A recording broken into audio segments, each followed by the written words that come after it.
En fait, c'est que ça a commencé en mai 81, j'ai été là jusqu'en octobre 87, et plus ça allait, il y avait une direction naturelle que le groupe prenait, c'est-à-dire de chanter.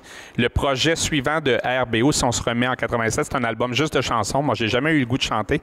Et quand je regardais le travail des gars, je trouvais que les performances de comédiens étaient exceptionnelles, alors que moi, je me suis toujours plus vu comme un animateur qu'un comédien.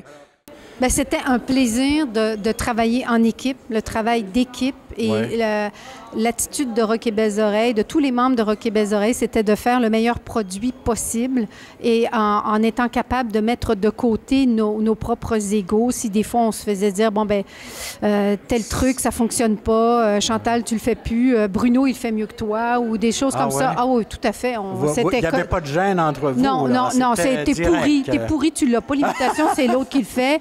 Mais c'était tellement dans le but de faire le meilleur résultat possible que ce travail d'équipe-là, je dirais qu'à la limite, je m'ennuie de ce type d'esprit-là qui est vraiment le désir de donner le meilleur produit possible. Il y a quelques productions sur lesquelles, comme auteur ou comme comédienne, je retrouve cet esprit-là, mais c'est quand même plus rare. Des grands moments, écoute, il y en a plein. Moi, je me souviens... Quand on a gagné notre premier Félix Révélation de l'année, pour nous, ça a été un moment bien touchant, bien émouvant, bien important. Le premier Félix. Le premier Félix.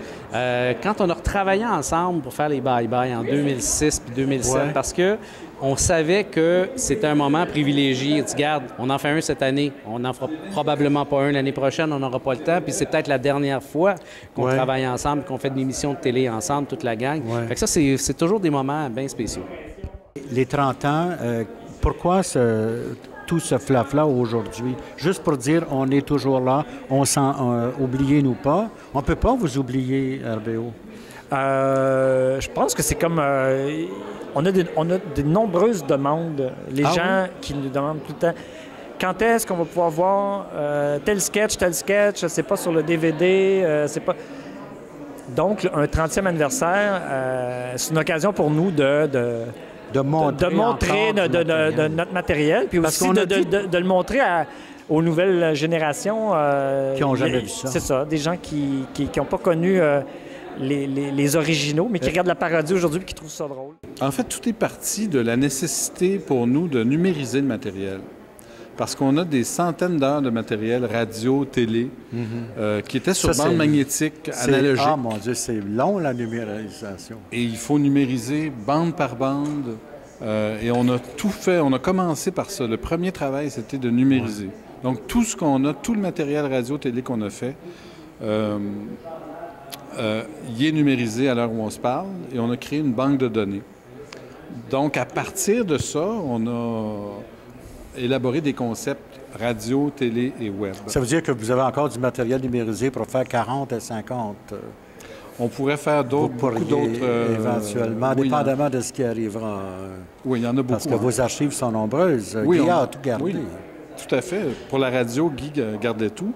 Pour la télé, on parle d'à peu près 60 heures de matériel. Si on prend le matériel qu'on trouve sur les DVD, on parle d'à peu près 16 heures. C'est ça que je demandais à Yves.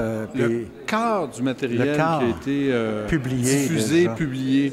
Donc, il y a beaucoup de choses qu'on peut déterrer, là, qui ne sont pas accessibles. J'imagine qu'on va en voir dans la série télé. On va en voir dans la série télé et on va avoir accès à plusieurs de ces sketchs-là sur le site Web. Parce que Stéphane Bureau disait tout à l'heure, il ne veut pas de redites. Et puis toute l'équipe ne voulait pas de redites. Il fallait que... Oui, c'est-à-dire que je nuancerais un peu dans la mesure où on a quand même rediffusé des choses que les gens connaissent, comme des sketchs comme le 4e Reich ou Hérouville, Héroutiville, c'était le titre exact.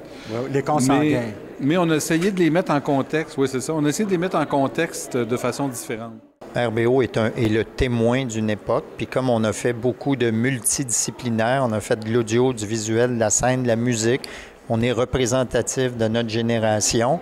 Et pour nous, c'est un bonus quand les plus jeunes s'intéressent à notre matériel, parce que c'est pas pour eux qu'on le faisait, évidemment, mais on est un peu surpris, probablement comme la gang de Passe-Partout est surpris que des enfants de 10 ans aujourd'hui regardent leur DVD. Bien, nous, on a le même étonnement, puis on est bien contents.